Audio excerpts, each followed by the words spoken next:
निश्चित रूप से अब ये मैन्युफैक्चरिंग भी शुरू होगी, ग्रीन हाइड्रोजन की निर्मित भी होगी, इसके स्टेशन भी होंगे, देश का इंपोर्ट भी बचेगा और साथ सबसे बड़ी बात यह है कि इसके कारण एक नए रोजगार भी निर्माण होंगे।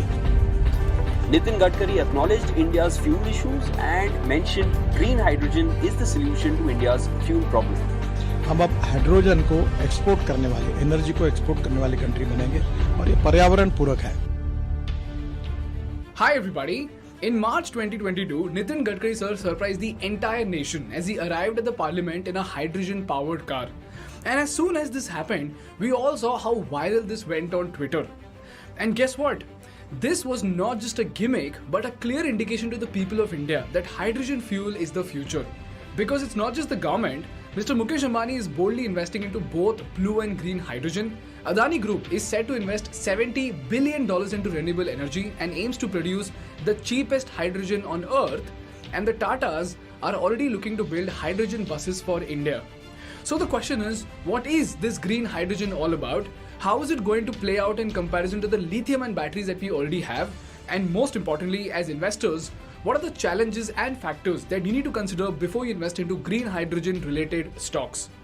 This video is brought to you by Deserve, but more on this at the end of the video. Chalo, let's start from the basics and try to understand why exactly is India so aggressive about renewable energy. In this case, there are three specific reasons. Number one, we are extremely dependent on the Middle East for oil, which makes us extremely vulnerable to oil shocks in case of geopolitical tensions. Secondly, the world leaders realized that climate change is real. So India and 193 other nations signed something called the Paris Pact, wherein India is aiming to cut down 50% of the greenhouse emissions by 2030. And lastly, three of the most important industries in India and the world itself do not yet have a viable renewable energy substitute. And these industries are steel, transportation and chemical. Which means the existing modes of renewable energy production cannot run these industries profitably. So whoever manages to crack this code of renewable energy will go on to become a net exporter of renewable energy. Eventually, they will go on to command extraordinary power in the global politics. And one of the most important instruments to achieve this is green hydrogen, because it can produce an extraordinary amount of energy with literally zero emissions. If this is very clear to you, let's try to understand what exactly is green hydrogen. To put that straight, hydrogen production happens in many ways, and based on the method and the source of its production, hydrogen is categorized into four major categories. The first type is grey hydrogen, which is produced by breaking down methane and coal by a process called steam methane reforming. Then we have blue hydrogen, which is exactly like grey hydrogen, but in this case, 95% of the carbon byproduct is actually captured, stored and reused. Then we have the third type, which is turquoise hydrogen, which is produced by a process called pyrolysis.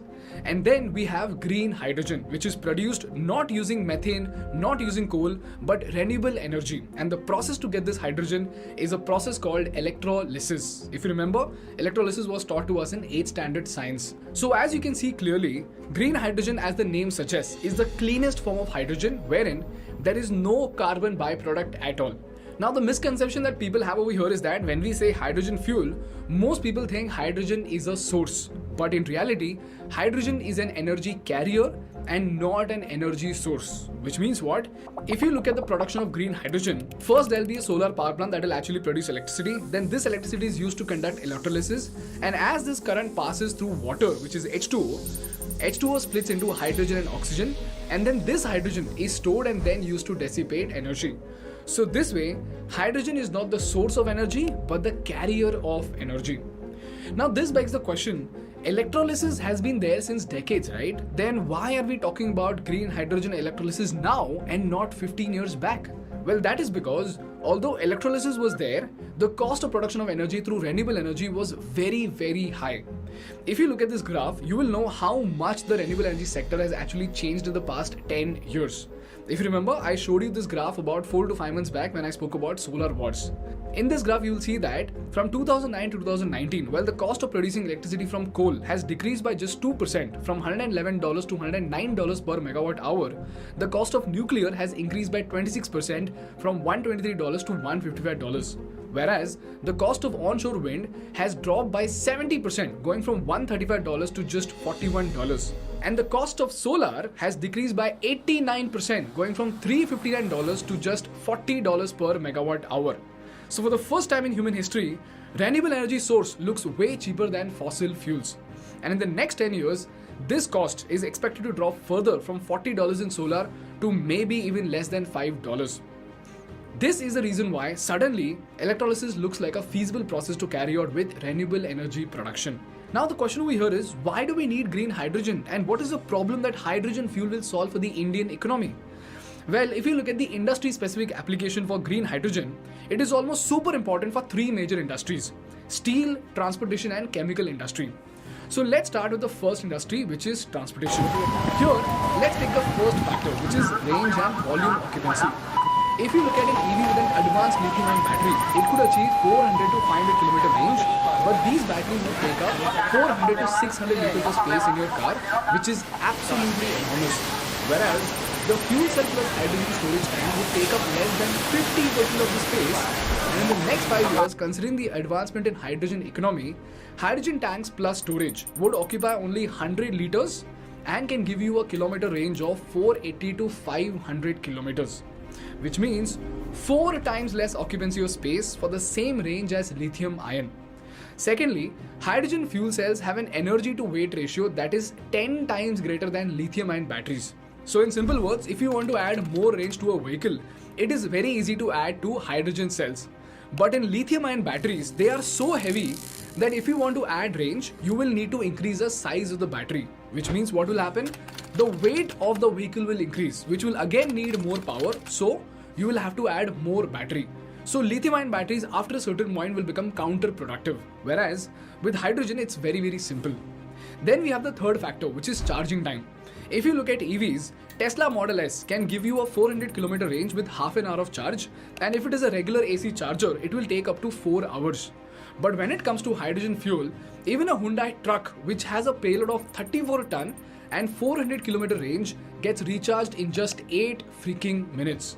So if you see, when it comes to passenger vehicles, it might not make that much of a difference. But when it comes to commercial vehicles, these advantages are a massive game changer. Why?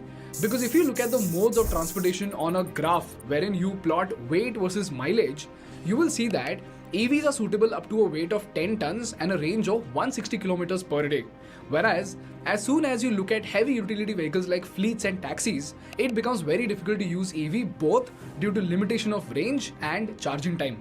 Because you see, a taxi driver cannot stop and charge his vehicle for 4 hours or drive only 150 kilometers a day, right? Whereas, when it comes to hydrogen cells, they are so productive that their applications extend all the way to buses with a range of 400 to 500 kilometers a day and a weight of 50 to 80 tons, to trucks with 100 to 130 tons of weight and 800 to 1000 kilometer range, to even trains up to 1000 tons and 1000 kilometer range and beyond. This is the reason why hydrogen fuel cell can revolutionize the transportation industry of the world and save hundreds of millions of tons of carbon emissions every single year. And then we have the shipping and the aviation industry, which will need synthetic hydrogen based fuels, which are a little far away from reality. This is the reason why hydrogen fuel cells are super important, because they cater to heavy duty load that EVs cannot deliver for commercial or passenger transportation. And this brings me to perhaps the most important industry specific application to India, which is the application of hydrogen in steel industry. This is where India needs to be extremely concerned about something called carbon border tax. Carbon must have its price because nature cannot pay this price anymore. The idea of a carbon border tax is gaining ground in the United States and the European Union. A carbon border tax to level the playing field for European products if other countries do not go as far as us or refuse to go in the right direction. Western countries don't want to see companies packing up for places like China or India because of their less stringent environmental rules, which make the goods produced there cheaper. In simple words, the European Union is going to charge you an additional tax if your carbon emissions are beyond a certain level.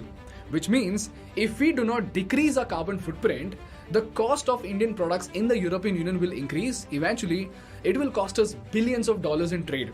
In fact, BCG estimated that a levy of just $30 per metric ton of carbon emission tax could reduce the profit pool for producers by about 20%. This is assuming the crude oil prices remain at $30 to $40 per barrel. Now for India, we are the second largest producer of steel and we exported 20.63 million tons of steel in 2021 alone. And as much as steel is a superpower for India in global trade, it is also one of the most polluting sectors in the country, with steel industry alone contributing to 12% of India's total fossil fuel emissions. And the reason why this emission is so high is because the steel industries in India use grey hydrogen as fuel and reducing agents. What is grey hydrogen? Hydrogen that is produced from coal and methane using steam methane reforming. And considering the rise for demand of Indian steel, if we do not shift to green hydrogen, the carbon emissions from the steel industry of India is expected to shoot up from just 242 million tons to 837 million tons over the next 3 decades. And the fossil fuel emissions from steel industry alone will be more than 33% of the entire country's fossil fuel emissions. So practically, if we do not curb our carbon emissions, EU will impose carbon tax on us and someone else might beat us in steel export. This is the reason why there is a dire need to decarbonize the steel industry of India and to shift from grey and blue hydrogen to green hydrogen.